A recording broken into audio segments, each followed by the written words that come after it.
What's up, guys? James back, Snake RC.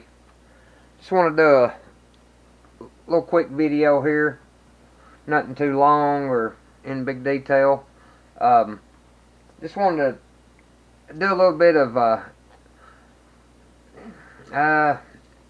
education, I guess, for people that's wanting to get into the speed run concept of these cars and what it takes to achieve certain goals and of these things.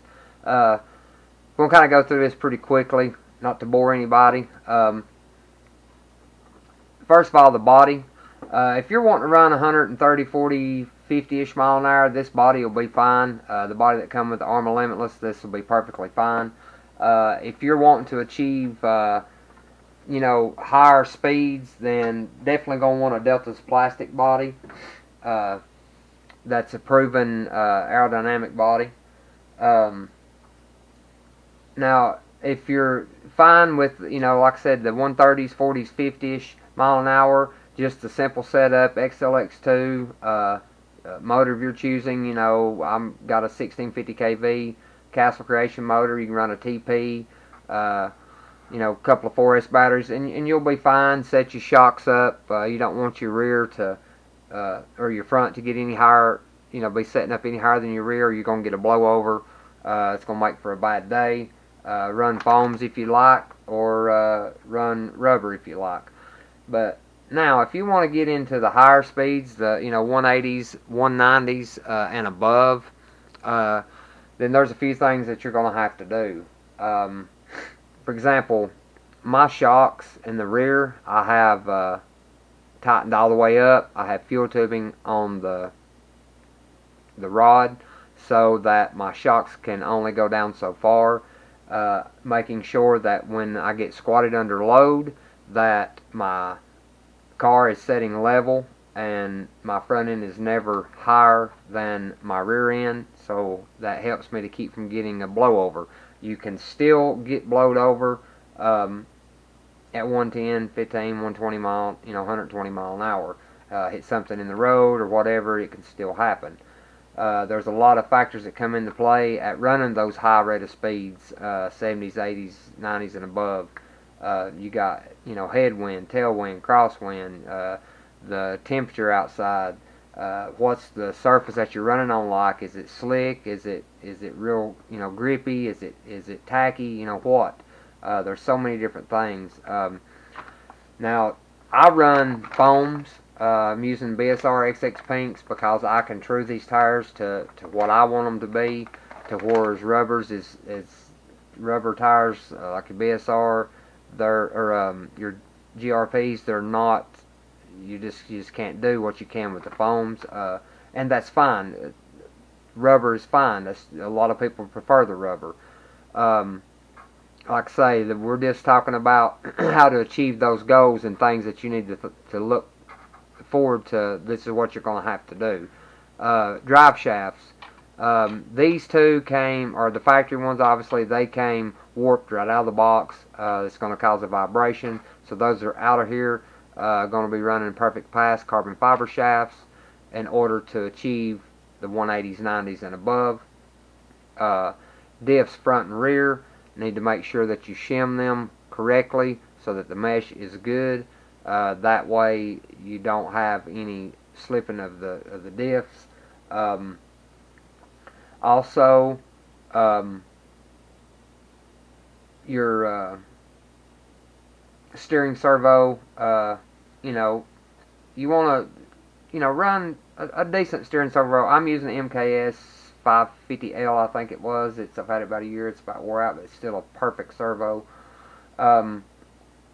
Actually, because you want your steering to be, top notch. I mean, that's, you're running at a high rate of speed, so you want a good servo. I'm actually going to probably change to the perfect pass.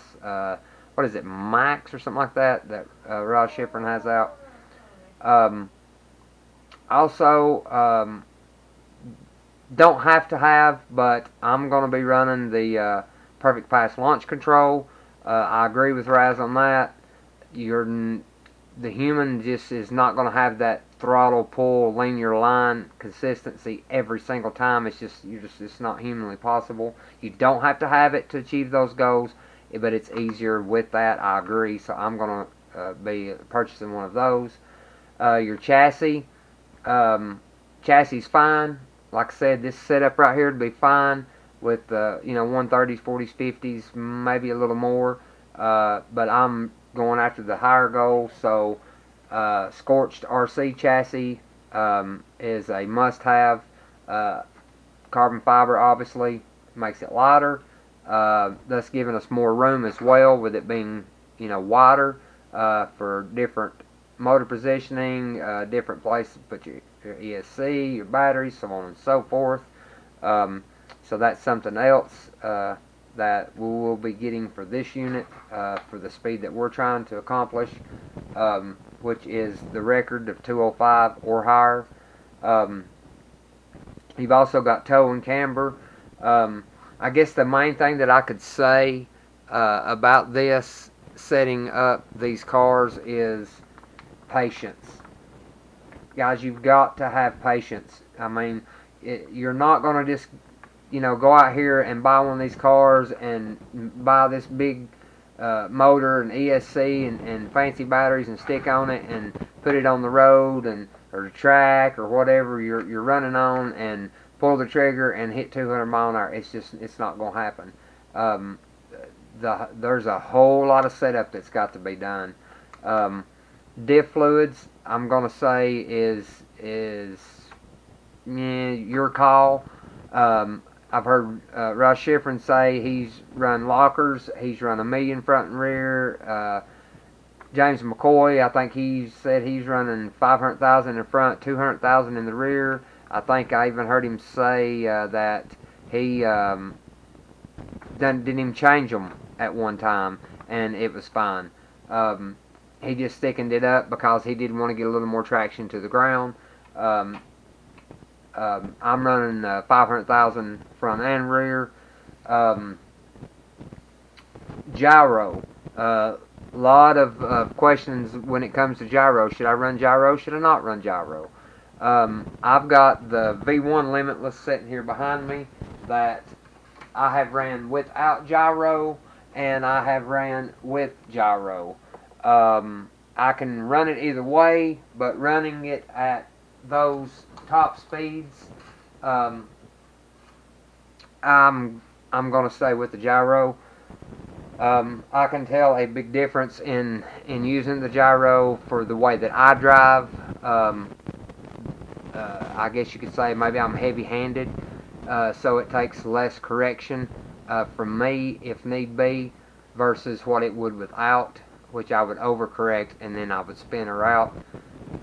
So that's where I'm at with that. Also, connectors. Guys, XT90s are wonderful. They're great. I run them on a lot of my vehicles. I run them on my 8SX Max. They're fine. But when you're running this big system like this, you need to run minimum QS8s. They're ready for 200 amps. This monster right here is gonna, and I'm saying monster because it's just a monster ESC. It's just huge. The XLX2 is you're gonna see in your logs when you start running. You're gonna be pulling some big numbers. I'm talking 4 and 5, upwards sometimes as close to 6. So you're gonna want that big connector that's gonna be able to handle that and not have a meltdown because it's gotten too hot.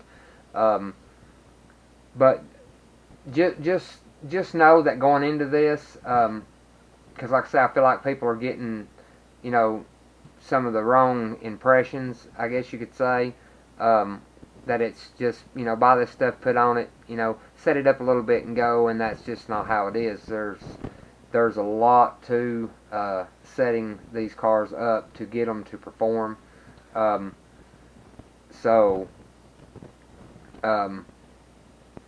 I said, from your diffs to your drive shafts to your chassis to the servo to the body you choose to the tires you choose, to making sure everything is tight on the car. I had to put some spacers in here because these tires would wobble back and forth on the rear. So you you know, you've got a lot. You need to basically strip the whole car down and make sure all the screws are tight. You know, there's a lot that's involved with getting these cars, I guess you could say, road ready, speed ready. And I would even recommend doing that much of it as far as making sure everything's tight for just a 130, 40, 50 mile an hour car. But definitely running at 180, 90 plus miles an hour, yes, you're gonna want to go through it thoroughly and make sure everything is secure, because that's all you need is for something to come loose at that rate of speed and destroy your car. You know, there's a lot of money goes into these cars, a lot, you know, lots of money. Radio, you know, is another thing. Depending on what radio, I mean, you could buy, was it TX10s like $600, $700, $800. I run a Radio Link. I use the R7FG.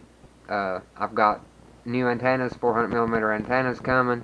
I mean, there's just a lot to go, you know, into these cars to get them ready. And then you've got to, you know, put your ESC on, your motor on, you got your gearing, you got to figure out, you know, there's just a lot to it. So just remember that, guys. You know, I just use the Arma Limitless because this is what I'm using. People speed run Albeos, Vortex, just whatever. But I'm just using the Limitless because that's what I'm doing it with. But yeah, I just wanted to kind of throw that out there and, you know, kind of let everybody know that don't know what, you know, you're getting into. But with that being said, guys, I'm going to keep it short and keep it right there. If you're not subscribed, we'd love to have you. Be sure to subscribe and smash that bell. And if you are subscribed, appreciate you guys. And we will see you in the next one. We're going to throw 4S to this baby and just run the hoons on it and just kind of give it a little run, see how she acts, and then we might do a little short pass or something on 8S, and then depending on this weather, that's kind of what we're waiting on now before we run this puppy, and then we'll see what we go from there. But till then, you guys be cool. Remember, it's only a toy. Make it yours.